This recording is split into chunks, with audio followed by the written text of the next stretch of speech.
For years now, politicians and activist groups have been calling for the end to systemic sexism in the United States. They claim that the United States is a system of patriarchy and total male dominance. However, is this really true? Today I'm going to be explaining why I don't believe the US is systemically sexist, and rather why most of the differences between men and women can be chalked up to personal choices that the two genders make.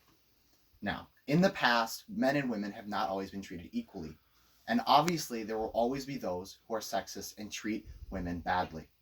However, I do not believe that these people make up a majority of the US population, and instead these people have grown largely irrelevant and ineffective in the present day. Today I'm going to be breaking my speech into two main parts. The first part, I'm going to focus on the gender pay gap myth and why I believe it isn't true. The second part, I'm going to focus on more at large why I do not believe the US is systemically sexist. However, before we get into those two topics, I want to make one thing abundantly clear. I do not support sexism in any way.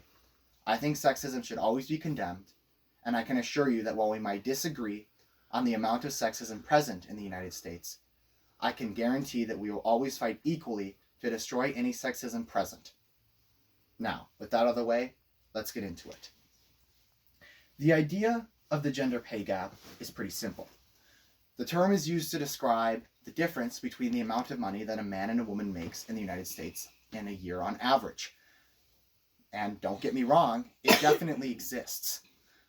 Payscale.com estimates that in 2019, for every dollar that a man made, a woman only made 83 cents, which is a 17 cents pay difference. However, is this really due to systemic sexism, as some politicians and activists will want you to believe, or is it simply due to different choices men and women make?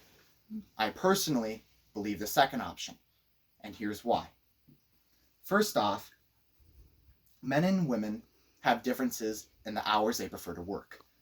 A study from ABC showed that men are more likely to work longer and later hours, along with more likely to work more dangerous jobs. Obviously, many people don't want to work dangerous jobs or work longer or later hours. And while I'm not saying it's a good thing that more men want to than women, that's simply the way it is. And equality like that is valued by companies. And as a result, companies are going to pay people who are willing to stay longer and work longer, in this example, men, than they are to people that are not as willing, in this example, women.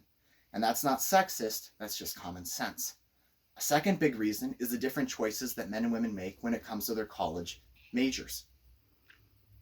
According to the Daily Beast, out of the 5 top paying college majors in the United States, 4 out of the 5 are dominated by men, and only 1 out of the 5 is dominated by women. On the other side of things, the 5 lowest paying jobs in the United States, out of those, 4 out of the 5 are dominated by women, and only 1 out of the 5 is dominated by men. So, as logic follows, if you go into a college major, or you go into a job that you know is going to pay less money, you can expect, on average, to make less money than someone that goes into a job or gets a college major that's expected to make more money.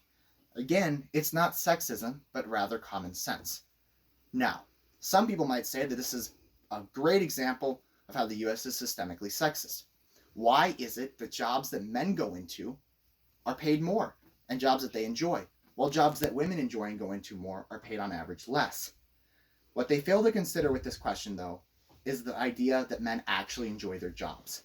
Unfortunately, many polls have shown that many men actually don't enjoy their jobs, and that's the key reason they went into their jobs, as they were looking to be providers and to make money, while women statistically have a much higher chance of going into a job that they enjoy.